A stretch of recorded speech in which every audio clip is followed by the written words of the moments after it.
PhilHealth gamit ang Medusa lang ang nalalabi bago umano'y sa publiko ng mga hacker ang mga impormasyon na nakuha nito mula sa PhilHealth database. Noong Biyernes, na-hack ang PhilHealth gamit ang Medusa ransomware at nakakuha sila ng libo-libong internal files. Kita rin sa website ang 3 demand ng hackers, ang pagbabayad ng 300,000 dolyar. Naunang sinabi ng Information and Communications Technology Department na walang plano magbayad ng ransom ang gobyerno. Wala naman kaming direct demand that na-receive, but if ever we will not pay any ransom for this. Dahil sa nangyaring cyber attack, nakadown ang sistema at online operations ng PhilHealth para maprotektahan ang datos nito.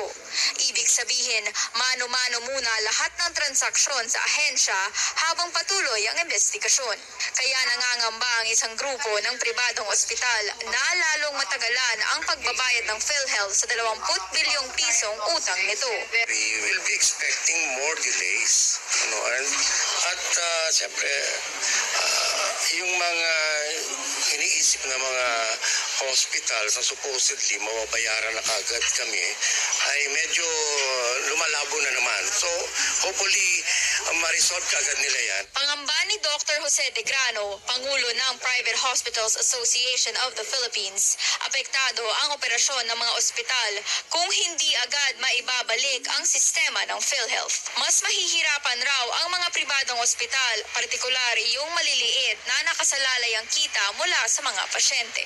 So kung madidelay ang payments at madidelay ang processing nitong mga benefits ng ating mga members, mauubos yung pera ng mga smaller hospitals. Baka pagka sa mga smaller hospitals, 1 month, baka maipit na sila. The worst that will happen initially siguro, sasabihin nila sa ating mga beneficiaries ay hindi muna namin i-deduct ang PhilHealth portion. And magbayad muna po kayo, out of pocket lahat muna.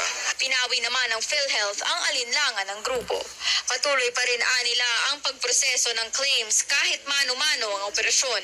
Target nito na maibalik ngayong araw ang ilang sistema tulad ng kanilang website, online claim system at membership portal. We will make sure na sa madaling panahon po ay maibalik na natin itong ating system. Siguro naman po ay hindi mangyayari at hindi aabutin na ang mga ospital ay hindi magdideduct ng mga claims sa mga pasyente. Naunang sinabi ni PhilHealth President and CEO Emmanuel Ledesma, babayaran nila ang utang sa mga ospital sa loob ng 90 araw. Sinisikap ng PhilHealth na maibalik agad ang sistema nila para hindi tuluyang maabutan ng deadline. Paige Javier, CNN Philippines. 5 araw na lang ang nalalabi bago umano'y sa Nangangamba ang grupo ng ospital na sa magiging epekto kung magtatagal pang naka-down ang online operation ng PhilHealth. Baka mauwi umano sa pagkalugi ng maliliit na ospital at maipit pa ang mga pasyenteng nangangailangan ng benepisyo. Yan talaga naman mangangamba ang mga taga-ospital. Di lang sa ospital, pati na rin ang mga pasyente na nangangailangan ng benepisyo. Matatagalan ang pag-process kung manual lang ang gagawin. Di na madali kasi kung online, madali lang. Pero kung mano-mano or manual, matagalan talaga. At ang maapektuhan nito, ang mga pasyente na nangangailangan ng benepisyo. Pero wala tayong magagawa, guys. Namang walang patawad itong mga hackers.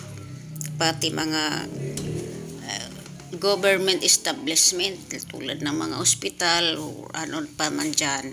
Hindi na pinapalampas ng mga hackers. Nakakatakot na talaga ang panahon ngayon, guys. Kailangan na talaga natin mag-ingat at mag-ingat para sa kaayusan nating lahat.